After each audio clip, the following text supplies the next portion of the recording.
Tonight, before you fall asleep, look around your room for a moment. Your walls are solid, your door locks, your phone glows beside your bed. It all feels normal. But the real answer is far stranger.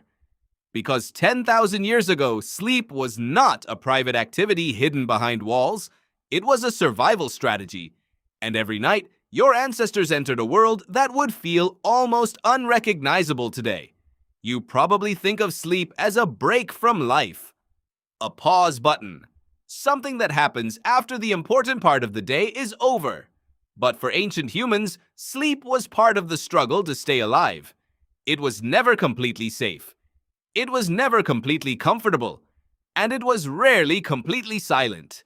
Imagine lying down beneath the open sky. No houses, no streetlights, no distant traffic. Only darkness stretching in every direction. The stars are bright enough to cast faint shadows. The air is cool. Somewhere in the distance, an animal calls out. Would you sleep deeply in that situation? Most people wouldn't. Your ancestors likely slept in small groups. Anthropologists studying traditional hunter-gatherer societies have noticed something interesting. At almost any moment during the night, somebody is awake.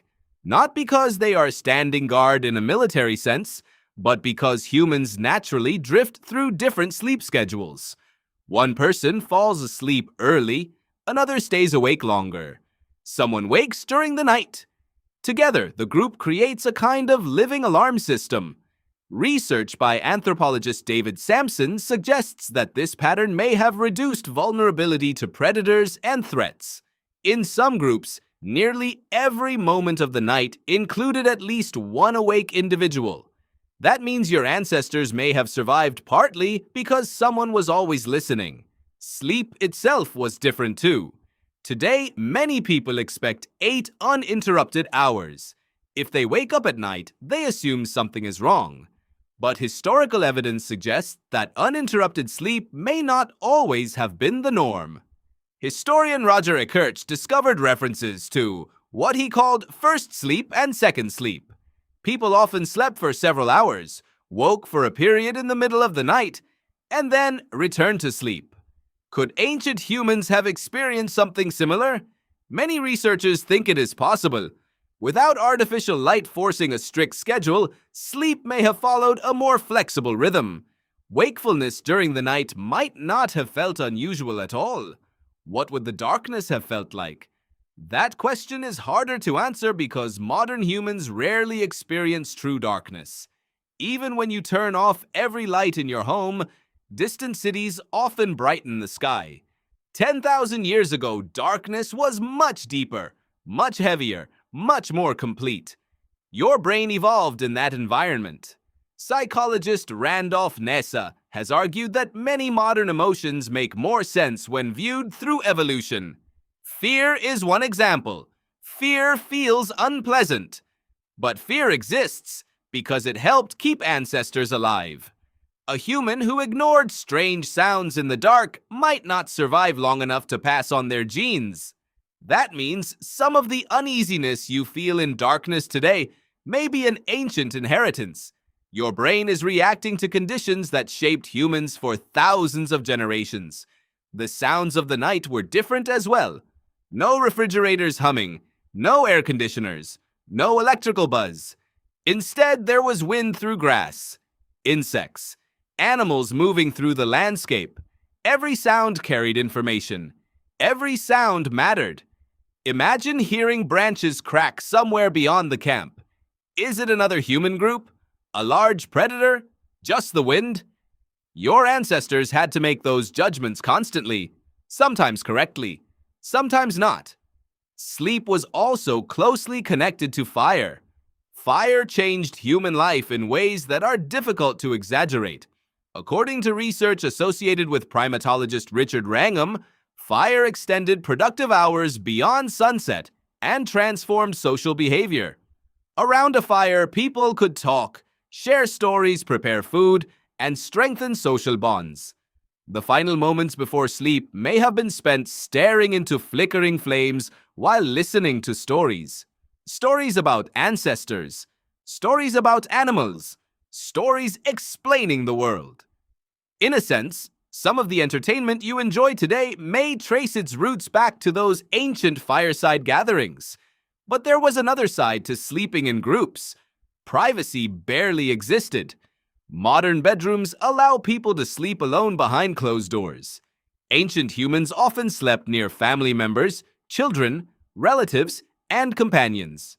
Breathing, movement, coughing, snoring.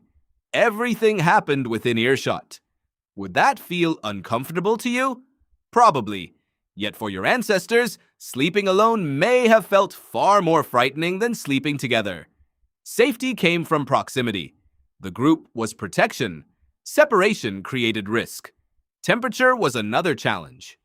Today, a thermostat can change the temperature of an entire room with a button. Ancient humans had no such luxury. They adapted using clothing, shelters, fire, body heat, and location selection. Archaeological evidence suggests people carefully chose sleeping places that balanced comfort, protection, and access to resources. Every sleeping site represented a decision. Too exposed, and predators might approach. Too enclosed, and other dangers could emerge. The perfect place was always a compromise. Then there were dreams. Ancient humans dreamed just as you do. They experienced strange images, impossible events, and emotional stories created by the sleeping brain. But they likely interpreted those dreams differently. Many traditional cultures viewed dreams as meaningful experiences rather than random mental activity. Dreams could contain warnings, messages, memories, or spiritual significance. Long before neuroscience existed, people still tried to understand why the mind created entire worlds during sleep. Today, scientists continue exploring that mystery. Researchers like Matthew Walker have studied sleep extensively, revealing how deeply sleep influences memory, learning, emotional regulation, and health. Yet, despite all modern technology, many questions remain unanswered. Why do dreams take certain forms? Why do some memories stay while others disappear? The sleeping brain still holds secrets. Perhaps the biggest difference between then and now was uncertainty. When you go to sleep tonight, you probably expect tomorrow to arrive in roughly the same way. Your home will still be there. Your city will still function. Your world will remain familiar. 10,000 years ago, certainty was harder to find. Weather could change suddenly. Food supplies could become scarce. Threats could appear without warning. Survival was never guaranteed. Sleep existed in the shadow of that uncertainty. And yet people still slept. They laughed around fires. They told stories. They dreamed. They cared for children. They woke beneath the same stars that shine above you today. In that sense, they were not as different from you as they first appear. The modern world often creates the illusion that sleep is separate from human history. But every night, your brain performs behaviors shaped by countless generations. Your fear of strange noises, your attraction to warm light, your comfort around trusted people. Even your dreams may contain echoes of ancient environments. The room around you feels modern. The brain inside your skull is much older. Tonight, when you lie down and pull a blanket over your body, it may feel like the most ordinary thing in the world. But hidden beneath that ordinary moment is a story stretching back thousands of years, a story of darkness, fire, danger, companionship, and survival. So before you fall asleep tonight, look around your room one more time. Your walls are solid, your door locks, your phone glows beside your bed. It all feels normal, and that is exactly what makes the real answer so strange.